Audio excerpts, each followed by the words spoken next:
Est-ce que ça t'arrive des fois quand tu montes de sentir que tu rebondis comme un popcorn, que tu es instable, que tu as l'impression de ne pas être capable de faire les prochains aides pour ta transition ou de faire ta demande de galop au trot assis? Si oui, la vidéo il est justement pour toi. On va parler de comment bien se positionner, pourquoi on rebondit, comment faire pour arrêter de rebondir et être capable d'avoir une assiette plus efficace. Mon nom, c'est Nathalie Desrosiers, je suis entraîneur de dressage. Mon but, c'est vraiment de t'aider à mieux comprendre ton cheval, à être plus efficace dans ta ride. Alors, on va commencer. Je vais me mettre à cheval et on va parler de l'assiette.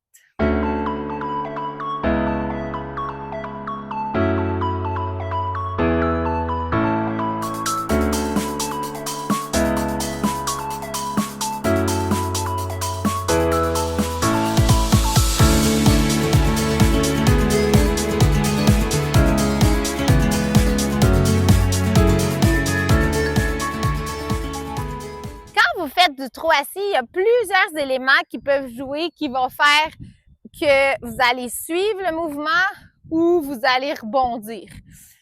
Le premier élément à porter attention, c'est l'angle de votre bassin, OK?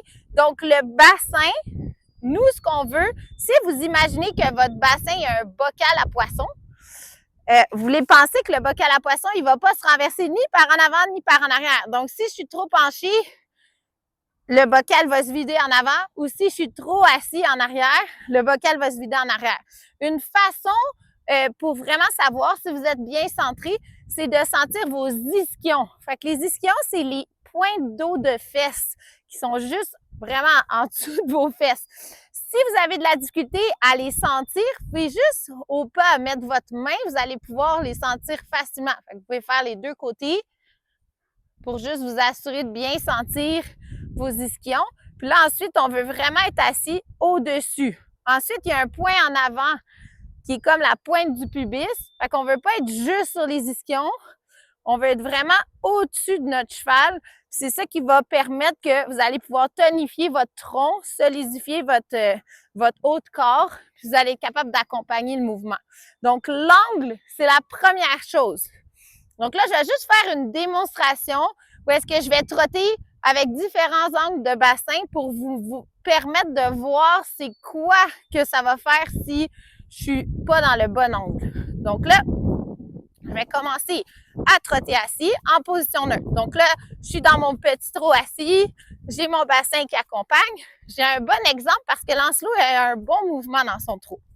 Donc là, si je vais me pencher par en avant. Là, vous allez voir presque instantanément mon bassin, je suis pas capable de suivre le mouvement. Puis souvent, ça va vous donner des problèmes au bas du dos parce que vous allez comme absorber le mouvement. Si j'inverse la tendance puis je vais trop par en arrière, mais là, ce que ça fait, c'est que votre dos, il va être beaucoup plus rond. Oui, votre bassin va accompagner un peu plus, mais c'est moins joli, honnêtement. Puis pour votre cheval, c'est un peu plus lourd aussi. Donc là, Lancelot, good boy. Il a continué à trotter. Ça, c'est très bien. Parce qu'il aurait pu passer au pas. Good boy. Donc là, j'ai parlé de l'angle du bassin. Le deuxième élément à porter une attention particulière, c'est votre tonus.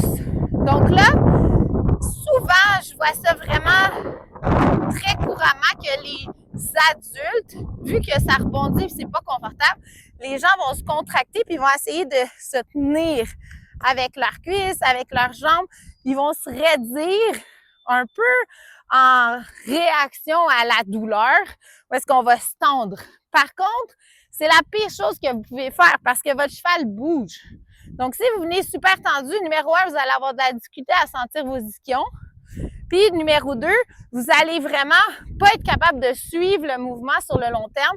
Puis, ce que ça va faire, c'est que vous allez encore là avoir peut-être mal au bas du dos ou vraiment pas être capable de suivre le mouvement puis pas être capable d'aller faire des demandes ensuite parce que vous allez être trop contracté. Si je vais à l'inverse, donc là, on a parlé de tonus. D'un côté, on vient trop tendu. Si à l'autre extrémité, j'essaie de trop absorber, Bien là, ce que ça va faire, c'est que vous allez absorber dans votre dos. Là, ça fait une espèce de wave un peu étrange. Puis encore là, vous allez avoir de la difficulté avec votre bas de dos souvent, puis de l'inconfort. Donc là, encore là, je vous fais une mini démo. Puis bon, lance-le. On va changer de côté. On repart au trot. Petit trot. Un petit trot. Donc là, j'ai quand même mes abdominaux qui sont contractés. J'ai mon dos qui est tonique. Mes épaules bien positionnées. Là, vous pouvez, si vous ne savez pas trop comment placer vos bras, votre haut de corps, vous pouvez aussi aller, je vais mettre un lien juste en haut, il y a une vidéo sur l'alignement des bras que vous pouvez aller voir. Donc là, si je parle, comme tantôt je vous parlais, des gens qui deviennent trop tendus, souvent ils sont penchés, puis là, ils vont, ah, même Lancelot, il veut pas trotter. Fait que là, si je me mets vraiment raide, là, ça rebondit tout seul. Fait que là, je rebondis avec mon châle, puis je suis bien raide. Et mon châle, il a même la difficulté à accompagner. Good boy!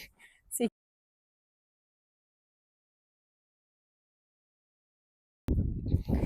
good boy! Et là, l'autre façon de trotter, si j'absorbe trop, mais là, je vais essayer. C'est même difficile un peu. Là, j'absorbe vraiment dans mon dos. Puis ce que ça fait, c'est que souvent, on va avoir des problèmes de dos. Good boy! Très bon chouchou. Donc là, c'était deux exemples vraiment pour vous démontrer le haut de corps, comment vous devriez être placé. Donc là, quand vous vous entraînez, exemple, quand vous allez faire, je prends souvent l'exemple du tennis. Les personnes, quand ils n'ont pas la balle, sont pas en train de lancer, ils vont être prêts. Ils vont être comme prêts à recevoir la balle. Ils vont être toniques. Fait qu'on veut faire la distinction entre être tonique puis entre être contracté. Si vous êtes contracté, c'est un peu comme je vous ai montré juste avant, où est-ce que j'étais super tendue, mes muscles étaient contractés au maximum, il n'y a pas de flexibilité là-dedans. Donc, ce que vous voulez faire, c'est vraiment penser, vous rentrez votre nombril vers votre colonne, vous positionnez au bon endroit, vous voulez garder votre tronc droit, mais sans venir comme si vous faites des abdos ou la planche, là. On veut garder de la souplesse. Numéro 3, je veux que tu comprennes le mouvement du cheval. OK? Alors, là, si on parle du mouvement de trot, là, je vous ai expliqué un peu le positionnement, combien il faut que tu contractes dans tes muscles. Le mouvement de trot, c'est comme une trampoline. Ça monte puis ça descend.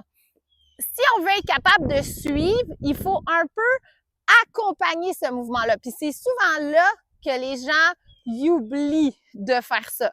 Ils vont plus essayer de se tenir ou d'absorber, mais en fait, ce que tu veux, c'est vraiment accompagner ce mouvement-là, comme un peu à trampoline. Si tu te mets tout traite sur la trampoline, c'est sûr que tu tombes. Ou si tu es tout mou, tu finis couché dans la trampoline. Donc là, je veux que vous portiez une attention particulière à mon trot. Donc là, si je trotte, mon bassin va accompagner le mouvement.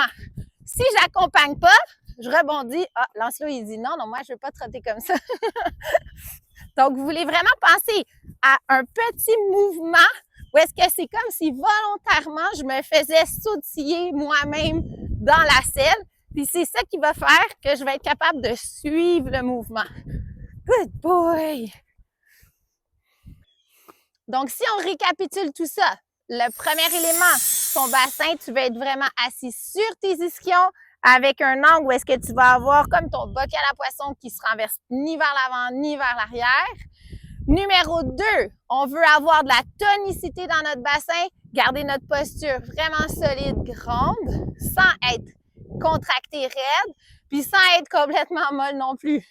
Puis troisièmement, on n'oublie pas d'accompagner le mouvement, puis c'est ça la différence qui va faire que tu vas être capable de suivre ton cheval dans tout ce qui va se passer. Si tu as aimé la vidéo, je t'invite à liker, à t'abonner à la page.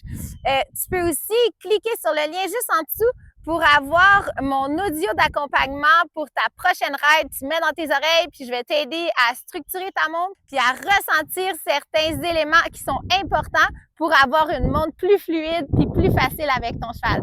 Fait qu'on se voit à bientôt. Salut!